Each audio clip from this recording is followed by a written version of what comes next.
Hi peeps, continuing on our unboxing adventures today. I'm unboxing the Casanova Oracle by Umberto Brunelleschi and Alice Mastroleo. I fell down a low Scarabeo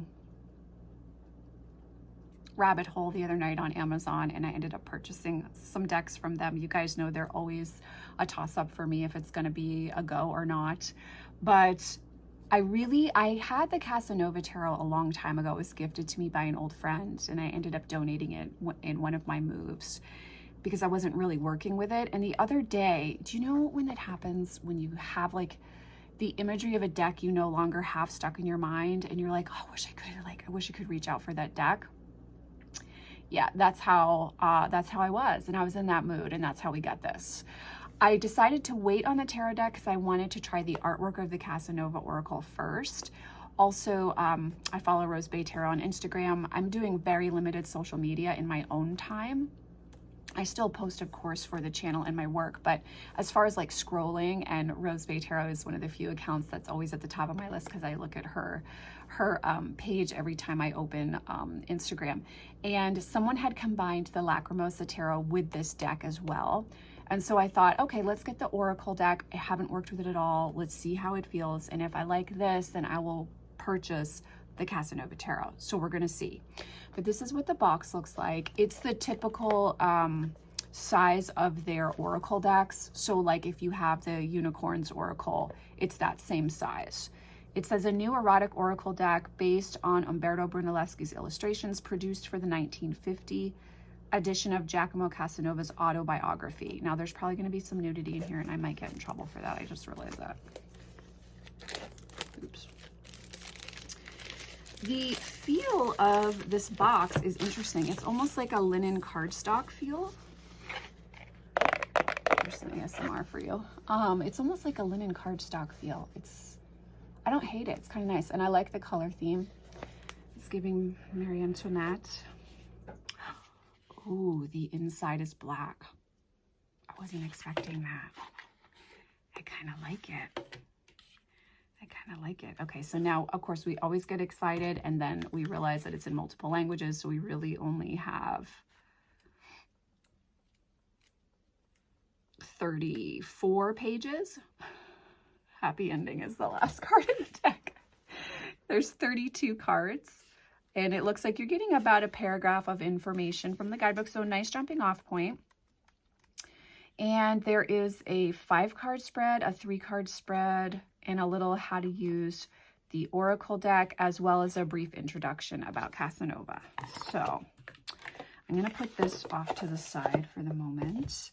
And, you know, it's so funny. I've been working with so many indie decks lately that don't have a bunch of plastic that I forgot to pull my wonderful seam ripper that one of my lovely viewers and Patreon members had gifted to me, and I don't, hold on one moment. So I don't know if you guys are like this, but I have this little wooden cabinet, which is like, I call it my witchy cabinet, and I have all of like my incense and like various tools and accoutrement for my altars and for any workings that I might do in this little cupboard. And I just had to go in there to get my little seam ripper, and I was like, I need to clean this out. I did like a spring cleaning of the house over the last few weeks, but I need to do a spring cleaning of my witchy cabinet. For real, legit. Here's the backing. Not gonna lie, I hate this backing so much. Maybe not so much. Maybe I don't hate it, but I don't like it. I definitely don't like it. It's a very similar size to the Earth and Bone Oracle. The cardstock is definitely matte, and it actually feels like it might not warp as much as my Scarabeo Oracle cards tend to warp. They warp on me immediately, and I know over the years some of you have said to me, like, if you have too much moisture in your house, I literally have, we are so dry here that I have a dehumidifier in the bathroom that hasn't need to come on in weeks because it's so dry due to winter here. So my decks aren't warping from humidity. All of my decks by this publishing house that are the Oracle decks warp. They like bend up at the ends. So I'm hoping this one won't bend as bad because it doesn't feel quite as stiff. It feels a little bit more flexible. Okay. here we go. Ooh, hey, I don't hate this. This is really interesting. I am concerned you guys are not going to be able to see as much of it though. Allure. Oh, I like the vanity card. This is very like, if you guys, have you ever watched Dangerous Liaisons, the Stephen Fry directed movie with John Malkovich and Michelle Pfeiffer and Glenn Close? Oh my God.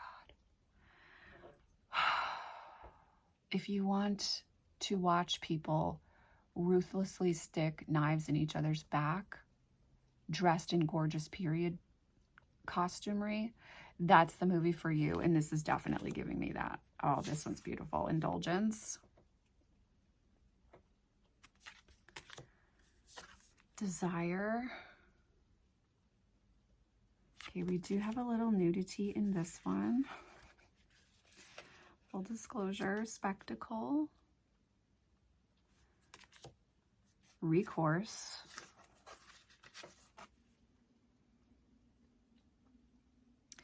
This is really different. I'm actually really glad I got this. Infidelity. And you know what I think it's going to be great for? Oh, dynamism. I'm not going to be able to, I need to be careful with this video because there's some real nudity in here. Crescendo. I think this is going to be great for love readings and romance, but also sensuality and eroticism in my practice. I think this would be a great deck to use in conjunction with Venus, Lilith, or Babylon, as well as Inanna. It's really different and it's quite fun. I actually really like this. Okay, I'm going to save the next one because there's a lot of nudity in that one. A lot of nudity in that one. A lot of nudity in that one. A lot of nudity in that one. Loneliness. So there's definitely nudity. There's definitely some eroticism in here. That may be a no for you. And if it is, then definitely it's a pass. But I'm actually enjoying. Okay, I'm gonna wait on that one too. There's a card titled Switch here, you can imagine. It's a gorgeous one. I'm actually really drawn to the very muted palette here. It's almost like this kind of bone ivory. It's not quite sepia. And it's really almost calming to the senses with this bit of naughtiness that, yeah, I'm actually really liking it, like way more than I thought I would. And I can see how I can use this for, this will primarily be a clarifier for me. I can already tell it's going to clarify tarot very well. If I'm laying out the cards and I have a question about a specific area, I can just say, clarify this for me, and this deck's going to be able to take me right there and do that.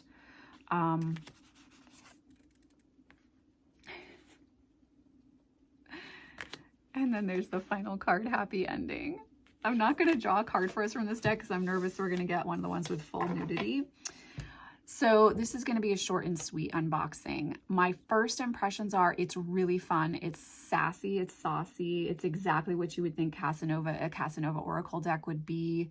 I really actually like the color palette a great deal more than I thought I would. And I do think it's going to lend itself well as a clarifier in tarot across the board. It doesn't need to be only for romance readings, but for relationship or romance readings, this will be a really nice one to have. I'm not really a Doreen Virtue Romance Angels girl, so I like having something that does take us into that beautiful, sexy, romantic realm, but it doesn't have to be too angelic in its essence. It can be a little more earthy, a little more dirty, a little more sensual. But also it seems like the deck has a really good sense of humor. So I'm going to work with it. I'll let you guys know final thoughts down the road, but I'm excited. I'm glad I got this one, and I'll definitely be getting the tarot deck as well next month for sure. All right, I'll see you guys in the next video. Sending you oceans of love. Take care. Bye.